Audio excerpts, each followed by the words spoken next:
The attack took place days after the martyrdom of Rasulullah sallallahu alayhi wa alayhi.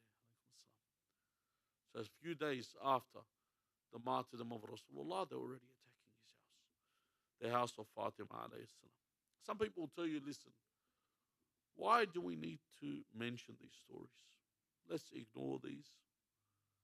These are things from the past. These have no point. But these are the point. These are the reason why we have oppression towards Islam today. The real reason why Muslims are oppressed today is because Muslims remain silent. If we went back to the origin of the problems, the first oppressions that took place, and unraveled them, then we can understand. Then we wouldn't have the problems that exist today. We wouldn't have this made up religion that people around you sit there and add and subtract as they please. We wouldn't be talking about the betrayal of the Muslim world. Because if the Muslim world were all Fatimiyyun, people that stood up for what was right, people that stood up and were not silent, there would be no oppression to the Muslims. There would be a unanimous stance when it comes to oppression in this manner. The question is here that we will, inshallah, be addressing next week in our lecture. In our series of lecture, it's a 3-night series which will be surrounding the trial of Fatima alayhi salam. We were talking about if she was murdered, how she was murdered, why she was murdered. All these will be taken into consideration and for people to understand. Because once I understand who the victim was, who the culprits were, and once I understand what the crime was, the Fatima alayhi salam said, "Kubbat alayya masa'ib,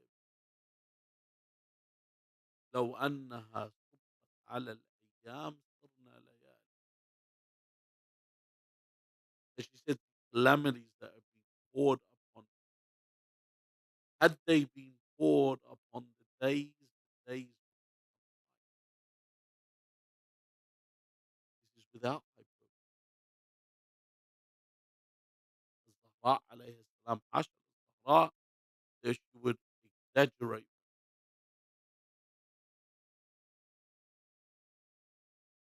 to the point an altruistic person like Fatima, the one that gave her wedding dress on her wedding night, the one that gave the poor beggar a necklace that was gifted to her from the dearest of people to her, from Fatima, the daughter of Uncle Hamza, and her love for Hamza, as it was known. The one that gave everything, the one that when people will ask for an intercession on the day of judgment, refused to talk to the perpetrators and died without ever forgiving. So if I sit and I think to myself, is this obstinance? Is this sternness? Or is this haq? This stance of Fatima? How would I know what it is? When I know who Fatima is. Inshallah, the following week, we will go over that discussion.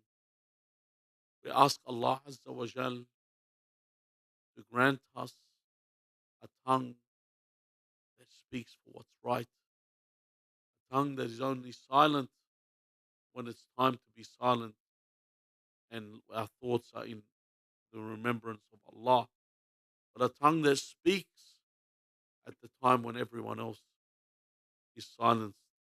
We ask Allah Azza wa Jal to hasten the reappearance of our Master, Al-Hujjat ibn al-Hasan, arwahuna fidah. بسم الله الرحمن الرحيم اللهم صل على محمد وآل محمد اللهم قل لوليك الحجة ابن الحسن صلواتك عليه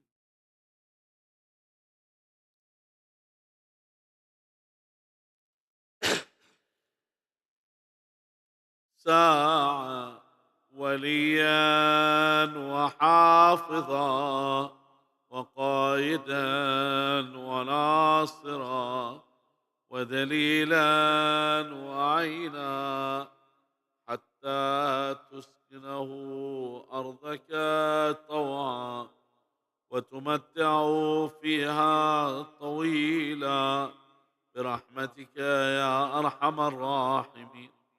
وإلى أرواح المؤمنين والمؤمنات وإلى أرواح موتانا جميعا، ولقضاء الحوائج وقبول الأعمال وشفاء المرضى وغفران الذنوب وتعجيل الفرج وحسن العاقبة، ولروح الحجة زهرة بنت قاسم رحم الله من قرأ سورة المباركة الفاتحة مع الصلوات على محمد وآل محمد.